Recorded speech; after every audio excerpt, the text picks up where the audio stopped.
Always right sa katatawanan sina Eugene Domingo at Pokwang, kaya expect the same daw sa kanilang MMFF entry na Becky and Badette.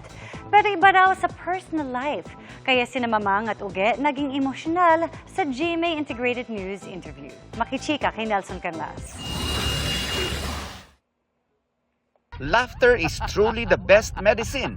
At para sa mga komedyanteng sina Eugene Domingo at Pokwang, ito rin ang fountain of youth. Kayo yung perfect dun sa metaphor na aging like fine wine. Ito naman. Taray, di ba? Pinine wine mo pa, aging pa rin yun. Pwede namang tuba na lang.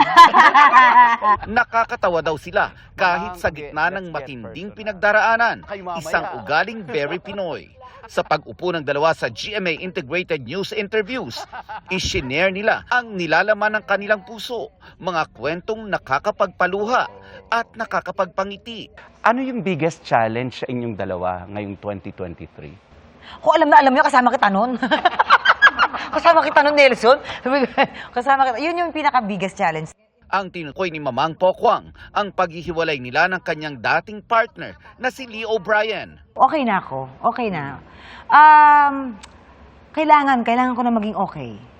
Mag-2024 na, ayoko na magbaon ng, alam mo yon. Doon naman sa Fadir, in fairness, lately nag-effort naman. Hindi ko naman pinagdamot. Okay, go. Banding kayo. Ibinahagi rin ni Uge ang love story nila ng husband na si Danilo Bottoni, isang Italian film critic. Umattend ako ng film festival, nakatayo lang akong ganyan, napagod na ako, wala akong ayos.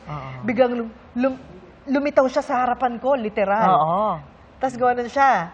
Yung ganyan, yung talagang hinarap niya ako. Tapos, my name is Danilo Bottoni. Wala na talaga akong kagana-gana. Tsaka hindi ko priority talagang humarot-harot noon. Nag-usap na kami, tapos nagtanong siya about kung ano yung love kong gawin, kung in love ako, mga ganyan. Doon ko na nakita na ang ganda ng mata niya.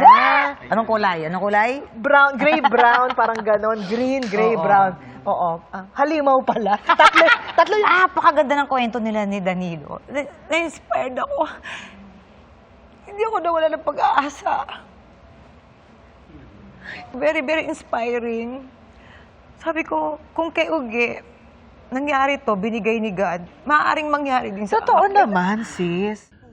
Ang closeness ni Pokwang at Eugene mapapanood din sa big screen sa Pasko sa MMFF entry na Becky and Badette. Nelson Canlas, updated sa Showbiz Happenings.